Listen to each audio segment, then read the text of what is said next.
Welcome back to Primetime News, and a special welcome once again if you're watching online at onespotmedia.com. Thanks for staying with us.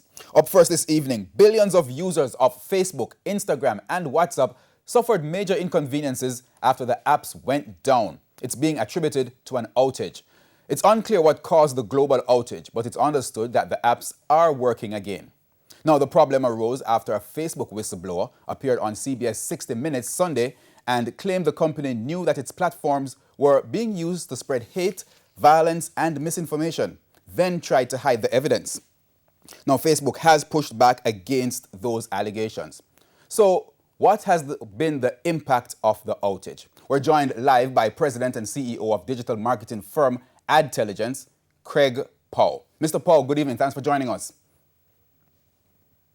Hi, very good to be here. I'm actually in Medellin, Colombia. I'm working remotely right now with some clients here. So it affected me a lot because internationally speaking, I couldn't talk to my clients. Oh, and that's what I'm going to ask you first. Most persons would say, or some persons would say, this is just social media. Is this really a big deal internationally, and why? Huge deal. So first of all, let's look at the revenue that Facebook generates in a day for advertising. That's about 297 million US dollars per day. There's no company in Jamaica that makes that much money. Every client I have, we spend close to 300,000 US dollars in a year easily on Facebook ads. Grace Kennedy, PSOJ, whoever these people that we're buying ads for, their ads stop instantaneously. That's just for Jamaica. But globally, ads stop all across the world.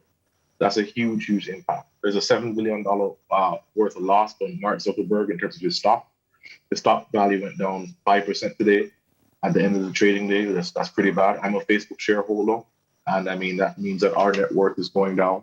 And internationally speaking, there is now the question of, can one company have so much power over the global communication where if they go down and a mistake happens, literally the world gets crippled, and many small businesses across the world and many people, including me and my family, can no longer communicate. So that is an international existential crisis happening, which is, can this company, which essentially is a monopoly over social communication with 3.3 billion users, half the world, and of course, most of Jamaica, 1.6 million users in Jamaica on Facebook. I think WhatsApp might be over like 1.8 million. All of us have WhatsApp on Facebook and Instagram. It's a big question. Okay, that's an interesting question. That's an interesting to ask there. Well, yes, you mentioned a few local companies that you said would have been affected. Tell us about a dollar figure in terms of across Jamaica. What would be the impact? Well, you have to look at some of the revenues, and I can't necessarily talk about who spent, what people spend in terms of our clients, but there are publicly available numbers. Facebook is easily taking in 200, 300,000 US dollars a day in terms of ad spend. That's just on a day-to-day basis and locally. And I can imagine for the people that are selling stuff, so these are small people that might be doing, let's say, a day-to-day menu, and you check the daily menu on your Instagram to see it, or somebody who does custom-made clothes, and you're doing DMs on your clients. Those are all small businesses. Those guys struggle. Okay. And then on WhatsApp, I mean, how much WhatsApp things are sold? I can't really measure the impact of not being able to communicate to somebody to get something finished, the deal. All right, quickly, the average user who just uses it for entertainment, what's the impact there?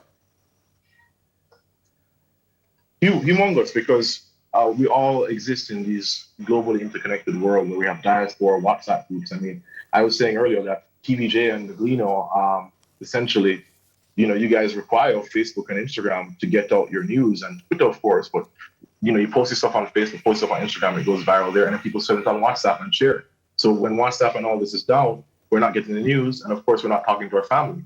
I believe someone probably died today and didn't get the notice until much later, because that's how you communicate. Hey, this person died. There's 3.3 billion users across the world. Someone probably died, and you weren't able to communicate that. It was probably someone's birthday. You didn't get to WhatsApp them. There's so many little interactions that we missed because my family, which has maybe 45 members in our group chat, we didn't speak at all for the whole day. Okay, and I think that happened to many, many people across Jamaica. All right, based on what you're saying, it's really impacting almost every sector, both business and personal. Thank you very much. That's our digital marketing firm, Adtelligent, Craig Powell. Thank you very much, Mr. Powell.